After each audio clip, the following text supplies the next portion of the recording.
জান্নাতি অলংকার।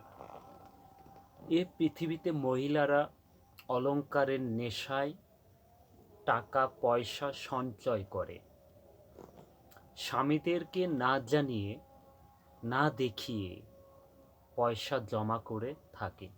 এরপর সেই পয়সা দিয়ে আংটি বানায়, চুড়ি বানায়, নেকলেস বানায়।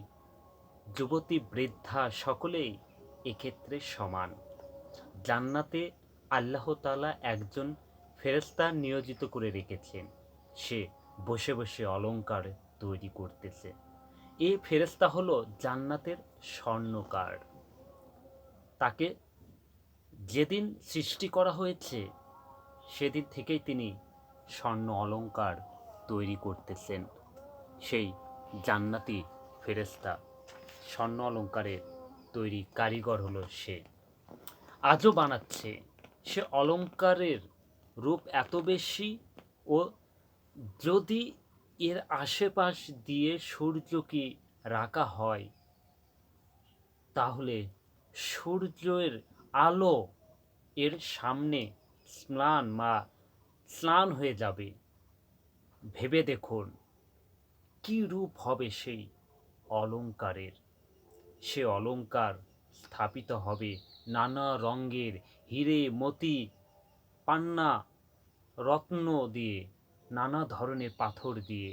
জান্নাতের অলংকার স্থাপিত ক্ষুদ্র একটি মতিও এমনভাবে ঝলকিয়ে উঠবে, কোনো মানুষ চোখ খুলে তাকানোর পর বা তাকাতে পারবে না। সারি সারি অলংকার সাজানো থাকবে সেখানে। মিনিটে মিনিটে মহিলারাগণ সেই অলংকারগুলো, জান্নাতি মহিলারাগণ সেই অলংকারগুলো পাল্টাতে থাকবে বা পরিবর্তন করবে। প্রিয় ভাই ও বোনেরা আমার, আজ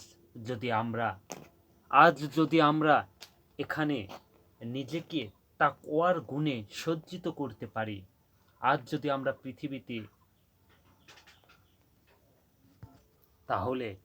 তাহলে সেখানে নিজেকে সজ্জিত করতে পারবো শত শত নূরের তৈরি পোশাকে, বিস্ময়কর সব অলংকারে। যদি এখানে সামান্য কিছুদিন কষ্ট করে যে যাই, আর এ কষ্ট তো খুব দীর্ঘ নয়, যেহেতু দুনিয়ার জীবন সংক্ষিপ্ত, তাই কষ্টও সংক্ষিপ্ত। আল্লাহ পাক আমাদের সকলকে এই দুনিয়াতে কষ্ট করে আল্লাহ তাআলার ইবাদত বন্দিগি করে দুনিয়ার মায়া ত্যাগ করে যেতে পারি, সেই তৌফিক দান করুক এবং জান্নাতের উত্তম স্থান দান করুক। সকলে বলি আমিন।